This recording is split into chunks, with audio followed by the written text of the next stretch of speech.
kehidupan dalam kuburan jauh lebih panjang dibandingkan kehidupan di dunia. Nabi SAW bersabda, a'maru ummati baina sittina wa sab'in, bahwa usia umatku itu hanya berkisar 60 sampai 70 tahun saja. Sedikit yang lewat 70 tahun. Kalaupun ada usia yang sampai 100 tahun, itu sedikit sekali. Tapi kebanyakan di bawah 70 tahun, umumnya umat Rasul itu sudah meninggal dunia. Tetapi ketika orang masuk ke dalam kuburan, usia dia di kuburan sampai kiamat ditegakkan itu panjang sekali. Anda bisa bayangkan, orang yang meninggal sejak zaman Nabi Adam sampai hari ini kiamat tidak dibangkit-bangkitkan, menunjukkan bahwa kehidupan kuburan jauh lebih panjang dibandingkan kehidupan dunia. Dari sinilah maka wajar seorang mukmin harus takut dengan kehidupan kuburan. Ma'asyiral muslimin yang dimuliakan Allah Azza wa Jalla. Tetapi para ulama mengatakan, apakah orang yang mendapatkan adab kubur itu munqati atau mustamir, terus menerus ataukah terputus? Kata para ulama, adab kubur itu hanya terputus dengan tiupan sangkakala Israfil. Ketika itulah Nabi SAW menceritakan bahwa Allah Subhanahu wa Ta'ala memerintahkan kepada Israfil untuk meniup sangkakala yang pertama. Disinilah adab kubur terputus. Karena ketika itu seluruh orang mati, baik orang yang ada di atas bumi atau yang ada di bawah bumi, baik kalangan jin, baik malaikat, kecuali makhluk-makhluk yang Allah kehendaki saja, semua hancur.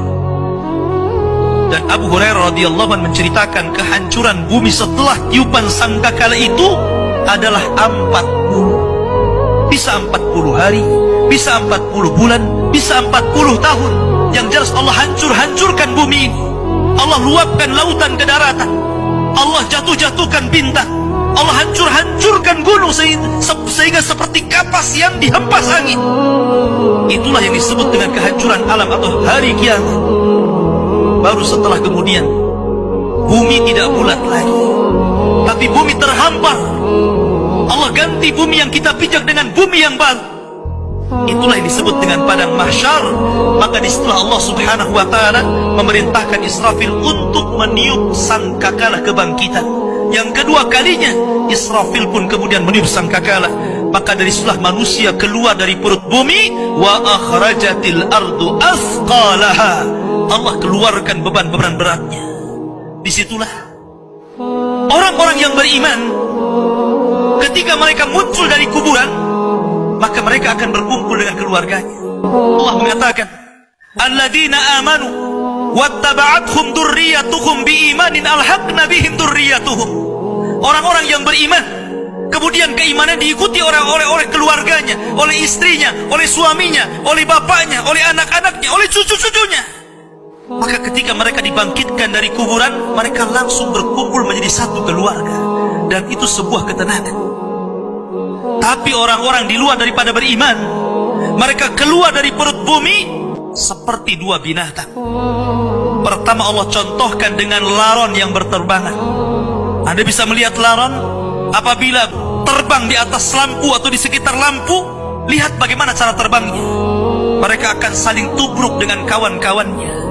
Karena pada hari itu anak lari dari orang tuanya, suami lari dari istrinya, orang tua lari dari anaknya. Terkadang mereka bertubruk satu dengan yang lainnya. Yang kedua seperti belalang kal jaradil muntashir. Pertama seperti laron dulu, lari sana lari sini, yang dari barat ke timur, yang dari timur ke barat, yang dari selatan ke utara, yang dari utara ke selatan. Mereka kacau sehingga mereka mengatakan, ya wailana man ba'atsana min marqadina. Celaka, siapa yang membangunkan aku dari tidurku? Tapi orang-orang yang beriman hanya mengatakan, hadza ma wa'adar rahman wa sadaqal mursalin. Inilah janji Allah kepada kalian dan benarlah ucapan para rasul. Baru setelah itu dari padang mahsyar berteriak seorang yang Allah suruh untuk berteriak. Mulailah kemudian mereka teratur. Maka mereka akan berjalan ke satu titik. Disitulah yang disebut dengan padang mahsyar. Mereka akan tinggal selama 50 tahun telanjang, kembali tidak dikhitan, tidak pakai sandal, matahari dekatkan 1 mil, keringat bercucuran, tidak ada makan. tidak ada minum. Mereka berdiri 50 tahun. Sehingga akhirnya orang-orang saleh mereka berkumpul, datang kepada Adam minta syafaat. Adam memberikan udzur, tidak sanggup memberikan syafaat.